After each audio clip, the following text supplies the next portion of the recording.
भक्तजनों, आपका अपना चैनल चामुंडा भक्ति आस्था आज श्रीमद्भागवत गीता सार अध्याय 3 लेकर आया है, जिसे आप लोग सुनिए और आनंद लीजिए।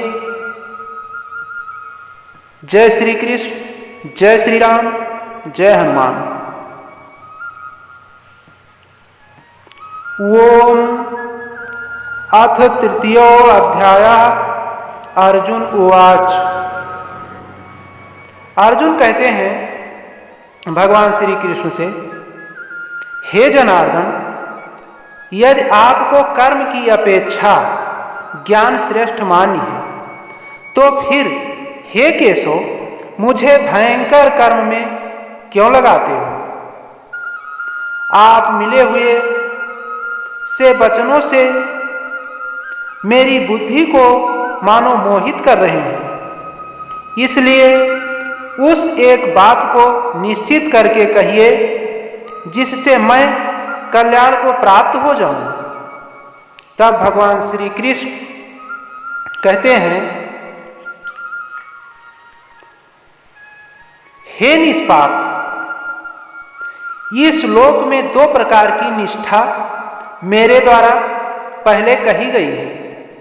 उनमें से सांख्य योगियों की निष्ठा तो ज्ञान योग से और योगियों की निष्ठा कर्म योग से होती है। मनुष्य न तो कर्मों का आरंभ किए बिना निष्कर्मता को यानी योग निष्ठा को प्राप्त होता है और न कर्मों के केवल त्याग मात्र से सिद्धि यानी संख्या निष्ठा को ही प्राप्त होता है। निसंदेह कोई भी मनुष्य किसी भी काल में क्षण मात्र भी बिना कर्म किए नहीं रहता, क्योंकि सारा मनुष्य समुदाय प्रकृति जनित गुणों द्वारा परवश हुआ कर्म करने के लिए बाध्य किया जाता है। जो मूल बुद्धि मनुष्य समस्त इंद्रियों को हठपूर्वक ऊपर से रोककर मन से उन इंद्रियों के विषयों का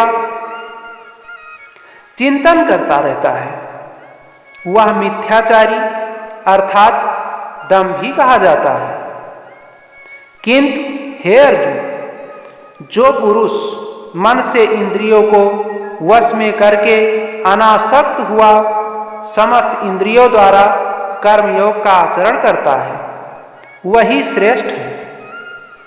तू शास्त्र विहित कर्तव्य कर्म कर, क्योंकि कर्म न करने की अपेक्षा कर्म करना श्रेष्ठ है, तथा कर्म न करने से तेरा शरीर निर्वाह भी नहीं सिद्ध होगा।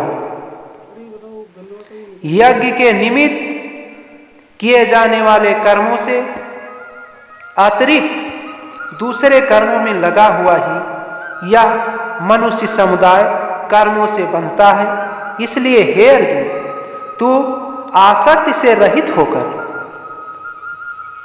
उस यज्ञ के निमित्त ही भली भांति कर्तव्य कर्म कर। प्रजापति ब्रह्मा ने कल्प के आदि में यज्ञ सहित प्रजाओं को रचकर उनसे कहा कि तुम लोग इस यज्ञ के द्वारा वृद्धि को प्राप्त हो और यह यज्ञ तुम लोगों को इच्छित भोग प्रदान करने वाला हो। तुम लोग इस यज्ञ के द्वारा देवताओं को उन्नत करो और वह देवता तुम लोगों को उन्नत करे। इस प्रकार निस्वार्थ भाव से एक दूसरे को उन्नत करते हुए तुम लोग परम कल्याण को प्राप्त हो जाओगे। यज्ञ के द्वारा बढ़ाए हुए देवता तुम लोगों को बिना मांगे ही इच्छित भोग निश्चय ही देते रहेंगे। इस प्रकार उन देवताओं के द्वारा दिए हुए भोगों को जो पुरुष उनको बिना दिए स्वयं भोगता है वह चोर ही है। यज्ञ से बचे हुए अन्न की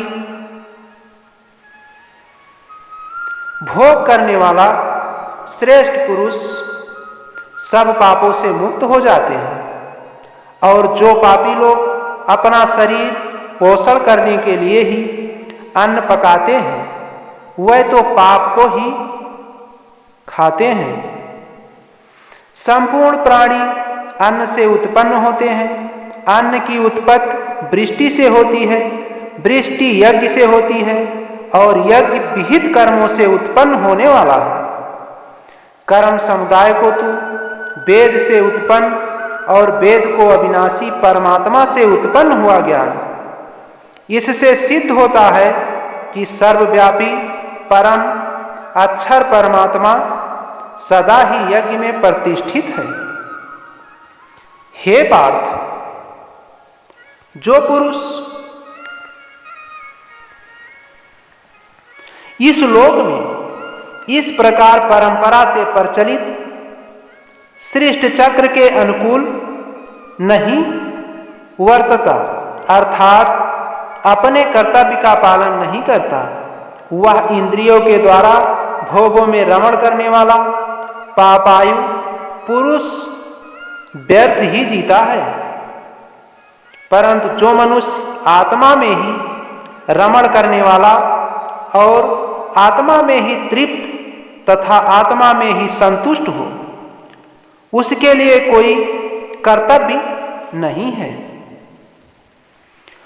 उस महापुरुष का इस विश्व में ना तो कर्म करने से कोई प्रयोजन रहता है और ना कर्मों के न करने से ही कोई प्रयोजन रहता है, तथा संपूर्ण प्राणियों में भी इसका किंचन मात्र भी स्वार्थ का संबंध नहीं रहता। इसलिए तू निरंतर आसक्ति से रहित होकर सदा कर्तव्य कर्म को भली भांति करता रहा, क्योंकि आसक्ति से रहित होकर कर्म करता हुआ मनुष्य परमात्मा को प्राप्त हो जाता है। जनकादि ज्ञानी जन भी आसक्ति रहित कर्म द्वारा ही परम सिद्धि को प्राप्त हुए थे। इसलिए तथा लोक संग्रह को देखते हुए भी तू कर्म करने के ही योग्य है, अर्थात तुझे कर्म करना ही उचित है।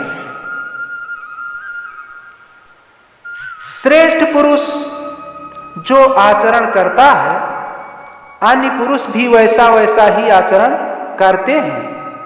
वह जो कुछ प्रमाण कर देता है, समस्त मनुष्य समुदाय उसी के अनुसार बरतने लग जाता है। हे अर्जुन, मुझे इन तीनों लोकों में ना तो कुछ कर्तव्य है और ना कोई भी प्राप्त करने योग्य वस्तु अपर्याप्त है, तो भी मैं कर्म में ही बरतता हूं। क्योंकि हे पार्थ, यदि कदाचित मैं सावधान होकर कर्मों में न बरतूं न रहूं तो बड़ी हानि हो जाए, क्योंकि मनुष्य सब प्रकार से मेरे ही मार्ग का अनुसरण करते हैं।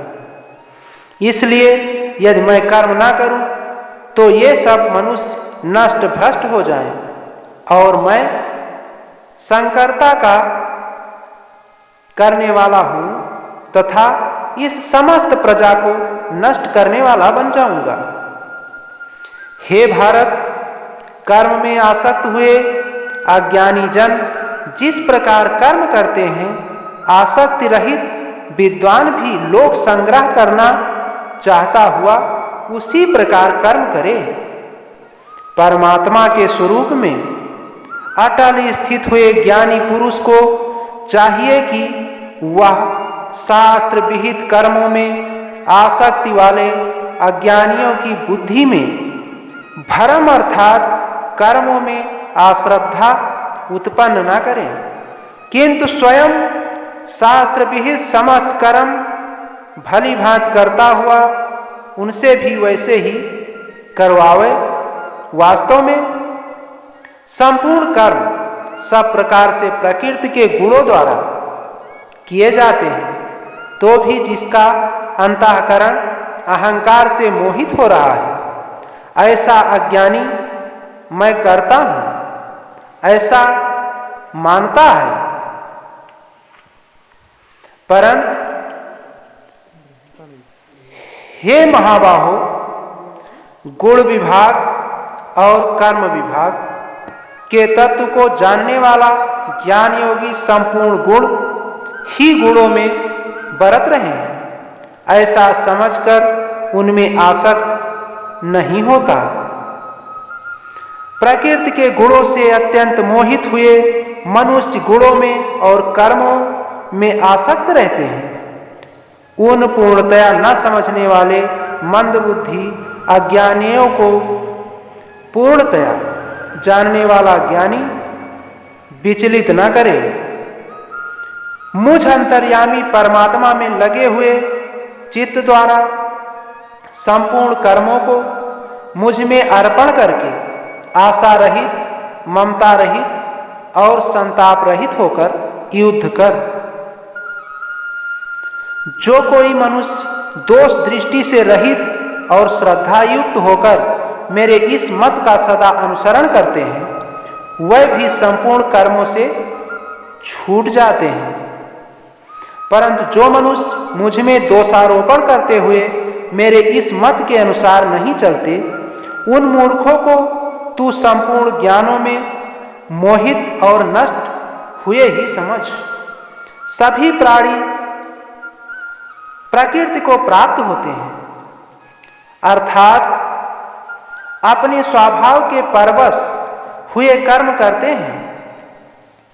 ज्ञानवान भी अपनी प्रकृति के अनुसार चेष्टा करता है, फिर इसमें किसी का हठ क्या करेगा।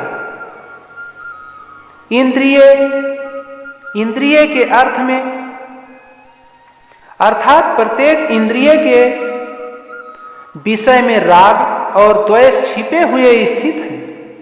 मनुष्य को उन दोनों के वश में नहीं होना चाहिए, क्योंकि वह दोनों ही इसके कल्याण मार्ग में विघ्न करने वाले महान शत्रु हैं।